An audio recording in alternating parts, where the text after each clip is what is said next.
Yes, hello from me. We're reaching you. We will mean Professor Biodun Sani himself and I are reaching you for this lesson from Ilara Moke, Elizade University, where I'm giving the 4th and 5th Convocation Ceremonies lecture. So we will both be in this lecture.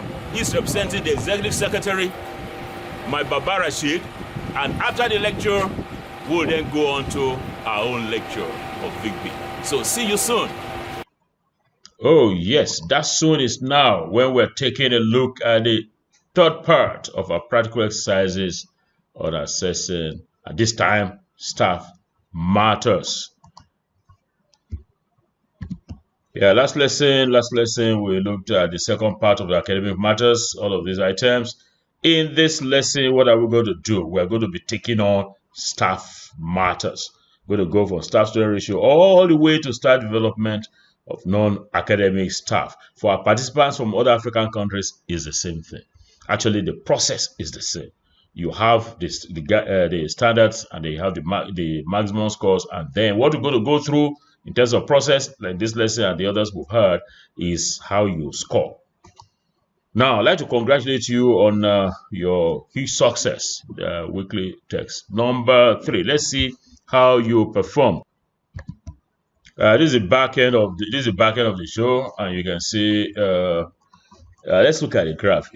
Many of you, most of you, indeed, are on the right side of this curve. You can see scoring so high, and just a sprinkle didn't do as well. The maximum score in the test is 30. So you can see all those persons, wonderful participants that scored 30 over 30, 29, 28.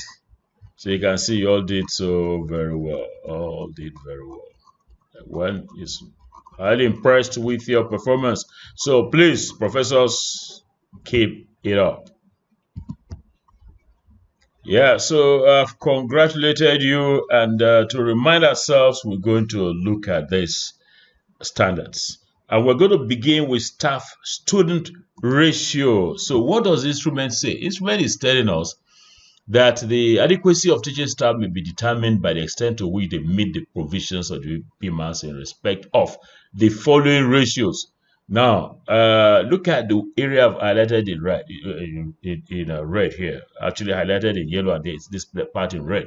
Panel members must cite letters of appointment of staff on part-time and sabbatical. And they should note that only 4 part-time staff are recognized per program. I will come to this in a minute.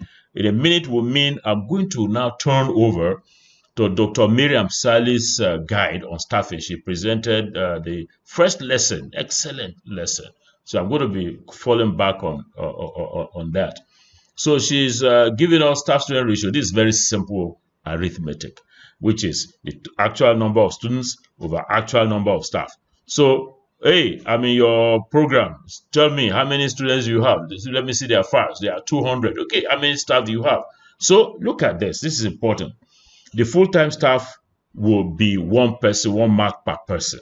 The sabbatical, 1 mark per person. The contract staff, 1 mark per person. The adjunct staff, 1 mark per person. The visiting, this is where the action is. The visiting staff, half a mark per person, up to a maximum of 4. So let them have 200 visiting or part-time staff. The maximum that you can count is 4, and then the maximum score you can give is 2, 0.5, half that way. So she's giving us an example here where an education discipline, you get there and find 4 full-time staff, 2 sabbatical, 1 contract, 4 adjunct. Like I said, you're going to take them as 1 person, 1 score. So 4 by 2 times plus 2 plus 1, that's 7, plus 4, that is 12. 11, excuse me. Hey, what's wrong with me? That's 11. Now, the visiting part-time staff, 6. As I mentioned, you can only take 4 of them. And the 4 will take half a mark. That is what? 2. So 2 plus 11, making 13. That's how you do it. And she goes ahead to tell us, give us further explicate on that. 377 students in the education program, 13 staff. So the ratio, this is 29. This divided by this. Like I said, it's simple arithmetic. If you have some challenge, you can get the staff school people to come and help you now. No, you're not going to do that. So you now have it as 1 to 29.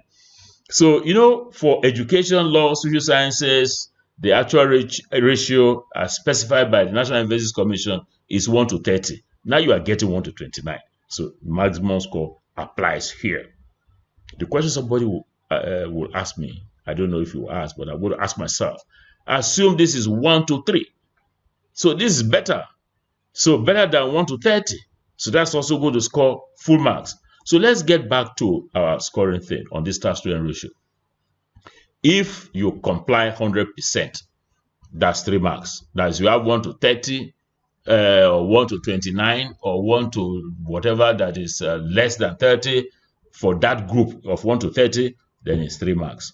If it is 70% or more, 80 to 70%, that's 2, like this. So if you look at the scoring row here, if compliance is 100%, that's 4. If it is 80 to 89%, is 3. If it is 70 to 79%, is 2. 60 to 69% is 1. Less than 60% is 0. I'm not crafting anything new here. I'm just translating all these things here into this. So let's look at the scenarios. One provided by Mrs. Simizang of National Universities Commission. The actual staff-student ratio complies with the NUC guidelines. 9 staff and 38 students, that's 1 to 4. This is quite good. The staff are permanent and readily available for teaching and academic activities in staff. The staff are core in the subject area. You can get these kind of ratios in some of our private universities with not too healthy enrollment. So the score is what? Got 100%. That's 4. That's it. You got it? Yeah, I'm sure you do. Let's take the second scenario. Mr. Chinedu Otuya, a National Universities Commission, gave us this, and as you well know, I'm not too sure I know, BNS nursing is domiciled in the discipline of basic medical science. Basic medical science has a staff-student ratio of 1 to 15. However, the BMAS clearly stated that for clinical courses in discipline, the TSR, that's teacher-student ratio, prescribed is 1 to 10. The lack of this understanding or whatever created confusion. Oh, I'm so sorry, Mr. Otuya. Going to dispel that confusion at some point. But let's take a scenario that Dr. Angela, because I don't have ratios here to be able to apply to score. Dr. Angela Irene of NUC, brilliant woman, gave us this. The staff-student ratio is 75% of the teaching staff needed for the program. Total number of academic staff, 50. Number of students, 956, as Dr. Miriam Saleh has guided us. It is this one divided by this. That's what she did here. That will give us 1 to 19. Dr. Angela Irene did not tell us whether it's science or social science, but I'm going to assume that it's the 1 to 30 group of disciplines. So if that is the case, 1 to 19 is better than, a lot better than 1 to 30. So that's 4 full marks. Okay, let's move on to the next one. In the first one, we took all the staff together. In this one, we are going to take the core staff, the people who are really doing the heart of the matter. So what does the instrument say? The instrument is saying that the adequacy of teaching staff may be determined by extent to which your panel members are to refer to accreditation manual. Okay, so the marking guide, before we go to the marking guide, let me go to Dr. Miriam Saleh. I'm knocking at the door. Pop, pop, pop. Madam Saleh, open the door to your office, so teach me. Now, this is the guide from Dr. Miriam Saleh. She gave this to us earlier in our presentation. Now, like I said, it's very simple arithmetic. You are talking about core staff. That's the people inside teaching the thing. So, actual number of core staff divided by total number of academic staff will give you that proportion, times 100. Now, I'm very happy about this scenario that she gave. That assume you have a program with 11 academic staff, out of which 2 are adjunct or associate lecturers within the university, servicing the program visited from another department. So they are not core in the department. So what she's saying here, which we all should abide with, the total number of academic staff, like we said, is 11. actual number of staff core to the subject area, those ones in the department or the program, less these 2 adjunct from other departments, that's 9. So your proportion of core staff is 9 divided by that will give us 81.8%. Now, let's now go back to let's go back to this. Yes. So you can see that the ratio provides for 75% or more. That will be 6. 75%, but for 60% or more. Excuse me. The ratio provides for less than 75%, but for 60% or more of the teaching staff, that's 4. Look at all of these costs, they are translated here. Greater than 75%, 6. 60 to 74%, 4. 60 to 74%, 75%, excuse me. So 74, yes, 74 is correct, because this now gets onto here. 50 to 59%, that's a 2, less than 50%, 0. So let's take a scenario provided by Professor Joseph Okebukola. I'm so sorry, sir, pronounced your name wrongly, of Nnamdi Azikiwe University. By the way, I'm an alumnus of this university. You don't see me before, Professor Joseph. I'll be alumnus because in 2004 I was awarded the honorary doctor of science of this university. So I mean, I'm your student too, Professor Joseph. Now he is telling us that the ratio provided for 65% of the core teaching staff. So let's look at where 65% fits. So it's here. So score is what? 4. That's it. Professor Michael Madukwe, UNN, University of Nigeria, Nsukka. The Lions. I'm also a lion. I will tell you that a story for another day. The program had 82% of the required core staff. 82%. So 82%, you can see 82%. When it's greater than 7%, it's 6. So that's a 6. All done. We go to staff mix by rank. I like this one. Staff mix by rank. What the intent here is for you to have a good mix, not just to be bottom heavy or whatever. So you want to have some nice pyramidal structure. You have the professors here, 20%. The senior lecturer here, 35%. Other ranks, hey, don't let them hear that I'm calling them other ranks. The lecturer 1 and below, not other ranks. They are very important people, 45%. So this staff mix by rank can only be approximated by maximum of plus or minus 2. This one is important, and I will give you some explanation in the coming moments. The panel should note that plus or minus 2 does not apply to the second segment of scenario 1. So let's see what Dr. Saleh has proposed to us. Percentage of professors, but by the way, it will be those in the professorial category. That is those who are full professors and those who are associating with professors. Yes, associate professors are associating with professors. If you stand on their own and be professors, get their papers assessed and all of that. That's a joke. Now, so you have actual number of professors divided by total number of teaching staff to give you that. Senior lecturer is the same, so it's quite straightforward like that. So let's look at a program with 11 academic staff in the department or the program. 2 of them are professors or those who are readers, associate professors 2. Senior lecturers 4, and then the other ranks. Oh, did I say I won't call them that? I apologize again. Lecturers 1 and below 5. So 2 over 11 will give us 18.2. 4 over 11 will give us this. This will give us this. So the mix is 18.2. See this? Professors, the professorial group. 36.4, that is this. Senior lecturers, and 45 point this. You know the ratio which we want is 20, 35, 45. And there is the caveat that, look, you can award the full marks if the deviation is not more than plus or minus 2. So if you look at this, this is 18.2. If you add 2 to it, we get this, right? Yeah, 36 is just one division by just 1. 45, almost that. So this will get the full mark. But there's another part of the story. So what we have for the scoring, I just told you what this one here now.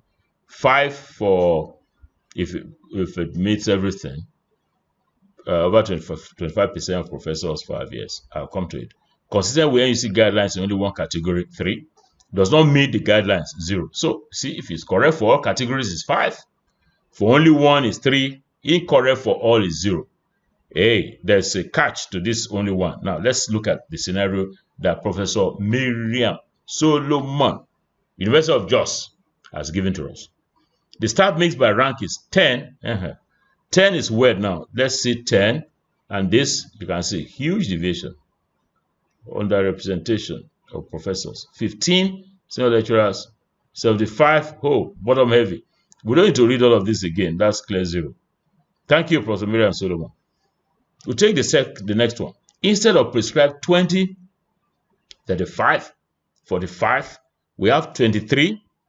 See, this is more than that 2%. That's the catch I was trying to, that I said I will highlight for you. This is 23. This is 20. So it's more than 2%.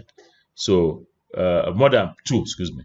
So this one will just be shortchanged as we go along. But because it is the professorial group, you will score the full marks of 5. You can see over 25%. So what we're saying here is that even if you have, listen carefully, even if you have like 40% here for professors, it will still score the full marks. Am I confusing you? I hope I'm not. So what I'm saying is that you will take this ratio. If it's deviating plus or minus 2 for any of them, then there's a challenge. You're not going to score. But if it's doing that deviation more for the professors, then you still accept it as a full marks of what? Of 5. Yes, staff mixed by rank, that's done. We go on to qualification of teaching staff. This is good. Calculation of the PhD is based on the staff core to the subject area. In other words, we know what I'm talking about. Not everybody. The lecturers or the teachers core to the program are the ones who are going to be filtering through this PhD criterion. So 70% or more have PhD 6. Let me tell you about this PhD thing. In 2002, NUC issued like a guide policy for the university. I was executive secretary because I believe that, look, if you don't have a PhD and we are moving, the world is moving. How will you supervise a PhD? And I got all manner of attack from unions to say, no, you have some professors that don't have PhDs and they are doing very well. I said, those days are gone. You don't have a PhD? Yes, we know some professors, I don't want to mention names, that have just first degrees or masters are the best. And they are 20 PhDs. Yes, in those days. So by 2003, well, we got the unions to say, okay, no, you know, while we agree with you, you can't pluck PhD on the tree the following year. So extend it. So we extended this to 2006 when I was to leave office. But when my successor came, great Professor Julius Okoje, or they came to him again, said, Okoje said, no, he's been part of NUC because I engaged him as director of Scopo or chairman of Scopo while I was in office. He worked in my office. So we said, okay, now let's extend it. So Professor Okoje gladly and nicely extended it to a few more years, you know. And since that time, we expect that people should wake up. But, well, that's neither here nor there. That's not a big story for today. So let's look at this. 70% or greater, or greater is it? So that's it. Just the same thing that I've listed here. But let's see what Madam Miriam Saleh has given to us. She's saying, panel members should ensure that calculation of staff with PhD is based on the core staff. I mentioned this earlier. With cognizance of the spread of the specialization adequately covering all the relevance of the area. In other words, if you have the science education program, you have only those with physics education, whereas you have biology, chemistry, physics, computer science, and all that. So that's what she's saying. We must give cognizance to that. Academic staff in Nigerian universities are expected to have PhD degrees. Yes. Every academic staff with PhD should be considered full staff, irrespective of the nature of his appointment. To calculate the number of Staff with PhD, the formula is as follows. Actual number of staff with PhD, yes, over this. Like I said, this thing is just simple arithmetic. Number of days over the total will give you 100. And she's giving us an example here. Total academic staff 14, those PhD 18, those PhD 14. So 14 over 18 are 77.8%. So that's what we have. And she's giving us some caveat, some other matters here. Thus, any academic program with 70% or more academic staff with PhD should be awarded a maximum score of 7 marks. For accreditation of affiliate institutions programs, only chief lecturers with PhD will be recognized as senior lecturers. Senior lecturers and affiliate institutions should not be equated with professors. How can? It's not possible. That's insulting. Yes, thank you, Dr. Miriam Sali, for bringing that out. So let's come back to the score. I talked about this earlier. Now let's look at this scenario. Mrs. Umagiwa Amu, National Universities Commission. It was an MBBS program, and many of the teaching staff, especially professors, you don't have PhD degrees. It was the NUC representative on the panel. I was the NUC representative on the panel. Well done, Mrs. Umagiwa Amu. There was a heated debate. The debate is still on between the professors on my panel and I. The professors argued that the medical fellowship was the equivalent of PhD. Ironically, 4 out of the 6 professors on my panel did not also possess PhD degrees. The university scored 0 because the percentage of teaching staff with PhD was about 27%. Well, that's a matter that is still being discussed, and we need NUC to take some position on this. If I were in office, I would have taken my position long time. Now, only 17 staff, representing 65.4% of the academic staff or the faculty, have PhDs, falling short of the requirement of at least 70%. So you can see 65.4%. So where does that fit? 65.4% fits in here. And so this is 4 here. Scenario 2 by Professor Olayinka Karim, University of Ilorin. There were 14 academic staff, 4 professors and all that below for the program. 10 out of the 14 lecturers have PhDs at 71.43%. So where is that one? It's here. So 6. So it's quite straightforward. So back to this matter of PhDs, I think it will be resolved very soon. Everybody will be happy. Everybody will be happy, I'm sure. So let's look at the competence of teaching staff. What does this mean? This means is telling us that it will be assessed through demonstration of modern pedagogic skills, including the deployment of ICT, such as video conferencing and all of that. The panel can also assess the staff competence through interaction with staff and students. The panel members should look out for other innovative teaching strategies adopted by the lecturers. This one is straightforward. If it's competent, it's 2 marks. We have 2 marks. If it's not competent, 0. So the scoring is this: competent 2, not competent 0, just like this. But there should be physical evidence through unannounced class observation by panel members, which is superior to hearsay from students, hearsay from that. But assume the university is on strike. That gives you some kind of challenge. So you have to depend on hearsay. So the 2 lecturers observed dictated lecture notes to the students. That's it. So 0 competence. That one is not there. So 0 competence. Scenario number 2, 5 students interviewed confirm that most of the lecturers dictate notes, but 2 lecturers observed by the panel, look at this, observed by the panel, were innovative in their teaching approaches and used ICT to deliver their lectures. This one is physical evidence. Physical evidence, we're able to see them unannounced. You can see unannounced. So this is clearly a 2, showing competence, clearly a 2. Yeah, we have a quick guide from Dr. Miriam Swale on this competence of teaching staff, which is just what we've just said. Innovative teaching strategies adopted by lecturers should attract marks, determine the competence through interaction with staff and students of the program, in addition to sitting in classrooms and observing the lecturers. tutorials, laboratories, workshops, and so on. That's what we read out earlier.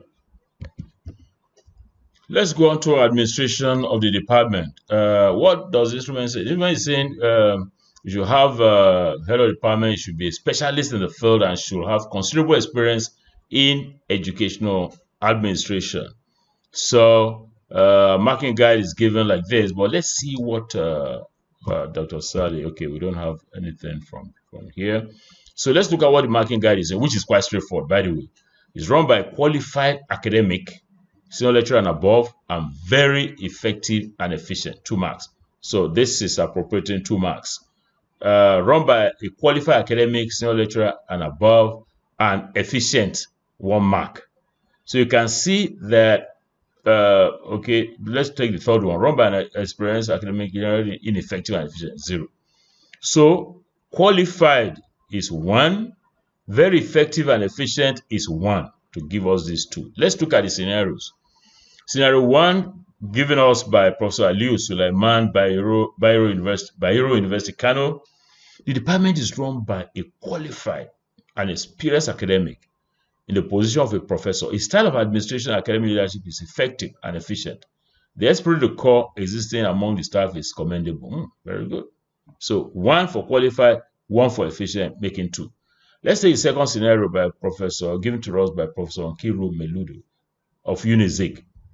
Esprit de corps was observed in the administration of the department among members. The headship was run by a senior lecturer who showed effectiveness and efficiency in her leadership.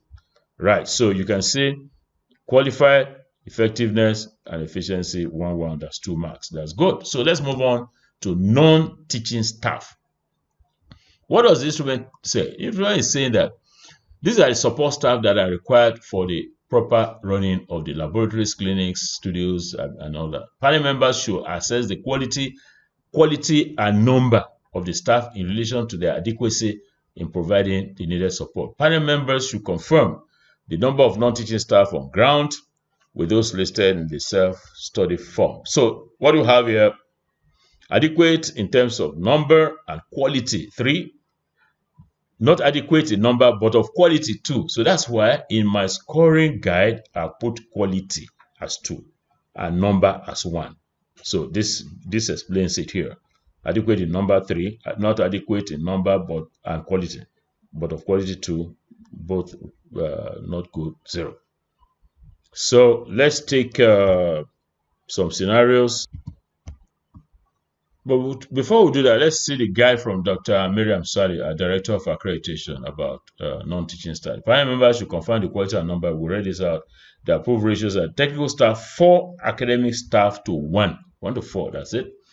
Technical staff for science-based disciplines and 20, academic staff to 1. Technical staff for arts-based disciplines. So you can see the ratio. So let's get back to our scenarios. This by Professor Rafiu Salawu of Obafemi Awolowo University, Ile-Ife, Obama University. You heard what I said?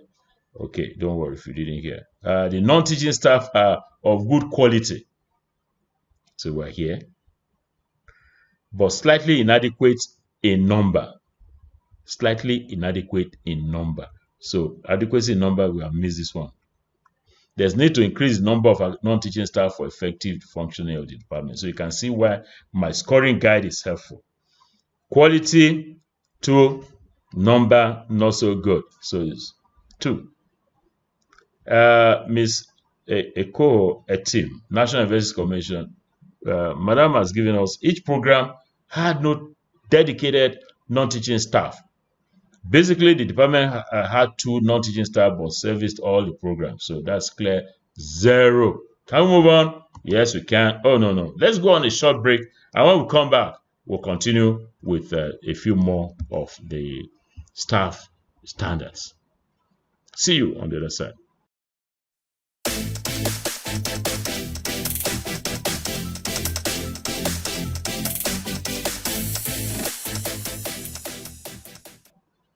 Well, welcome back from the short break, and that will take us to staff development academic.